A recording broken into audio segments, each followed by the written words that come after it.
Hello guys, what's up and welcome to the new tutorial from the SketchUpArchStudio. In this tutorial I'm going to show how we can create some super realistic render in Enscape for exterior renders. Very simple and easy in the short time. So I'm going to start my job with the view management. So I'm going to press F on my keyboard, click on the scene number 1 in here, and I'm going to close it in this place. So I need to change the projection from perspective to the 2-point perspective.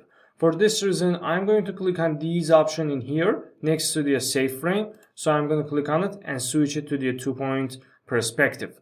After that, I need to set out my save frame, but right now I'm going to click on the visual setting in here, click on the output and check out the resolution. My resolution is the full HD. So if I turn on the save frame, I will have some full HD frame in here. But if I want to change it to the portrait or some other type of rendering systems, I need to change the resolution from Full HD to the custom mode. Right now, I'm going to turn off the save frame, click on the resolution, custom, and I need to reverse these two numbers.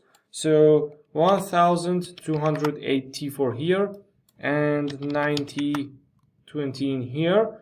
And right now, I'm going to click on the save frame, and you can see we will have some portrait rendering system in here.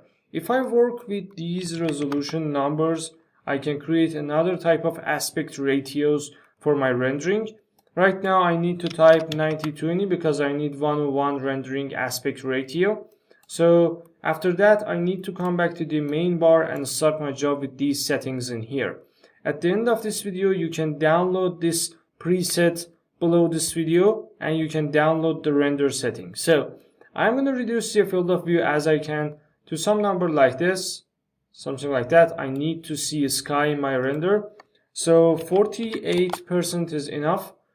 In the exposure, my time is set it out and I can play with the exposure to create some type of realistic lighting.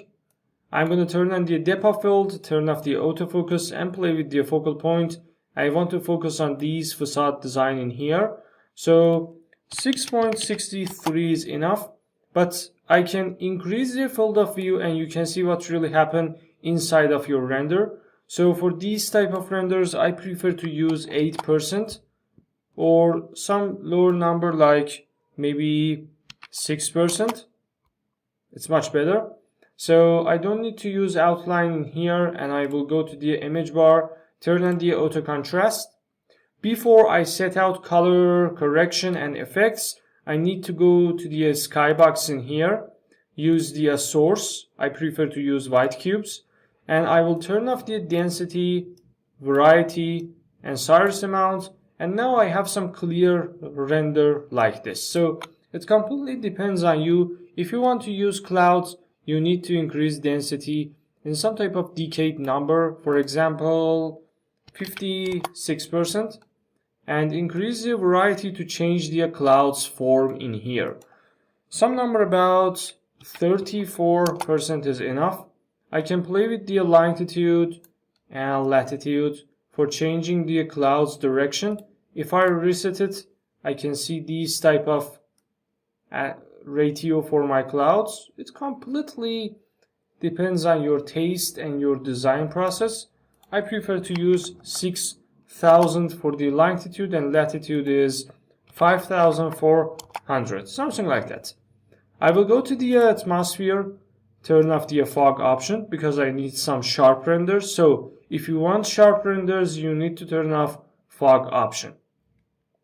Sub brightness can be dynamic, so if I reduce it, I can change the light position like that. But right now, I want to use default mode. So night sky is not really useful, but shadow sharpness. Look at these edges in here, which related to the shadows. If I turn it to the 100, I can see some sharp shadows and it's really good.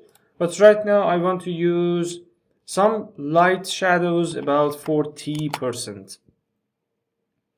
Artificial light brightness not really useful, ambient brightness not really useful, because these two options most of the time useful in your interior renders. Wind is not really important. In the image bar, I turn on the auto contrast. Now time for the saturation and color temperature. If I increase the saturation, you see what really happened? your render will be completely exaggerated and exit from the reality. So try to use 100% because it's completely normal for most of images and renders. If you want to increase it completely carefully. 104 is enough. I need some warm render, so I can reduce it. I need some cold render, I can increase it. So I prefer to use 6000 Kelvin here. Motion blur is 0. Lens flare cannot be really important in here, but if I reduce the bloom to the 8 and lens flare to the 32, it can be completely flexible. I need some brighter render, not like this with the dark edges. So vignette can be decreased to the 12, and chromatic aberration is not really useful in here. So I prefer to use 4. In the main bar, I will increase the exposure as I can to some number like 60%. And everything is done. Alright, I don't want to use outlines in here. I'm going to close all the setting. But I can click on the visual setting and change it to the white mode.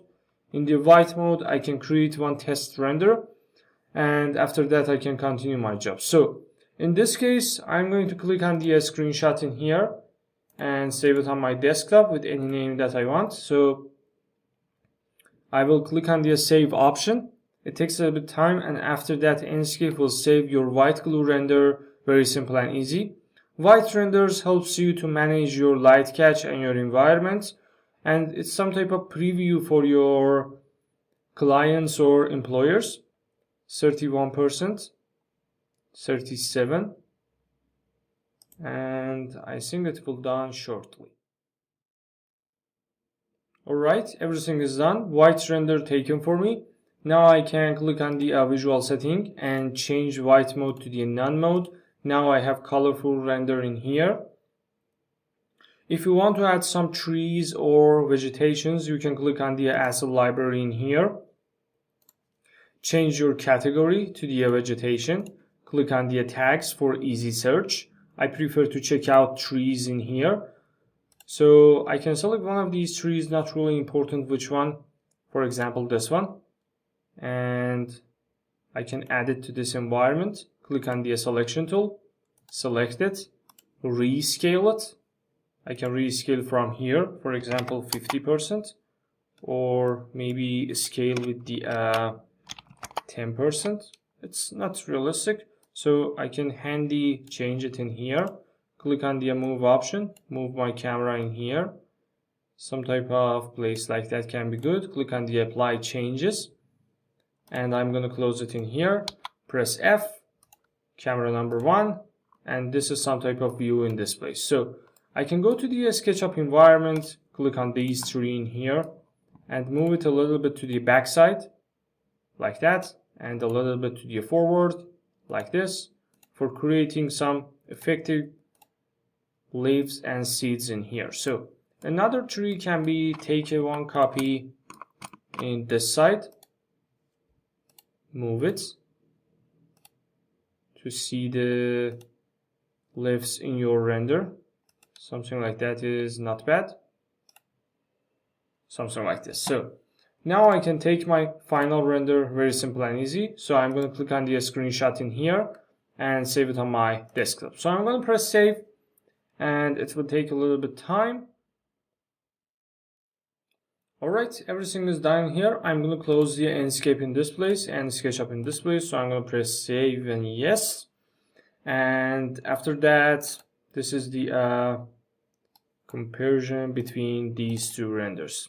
As you can see, white render and colorful render, like that. So I hope you enjoyed this video, guys. If this tutorial is useful for you, please like and subscribe our YouTube channel.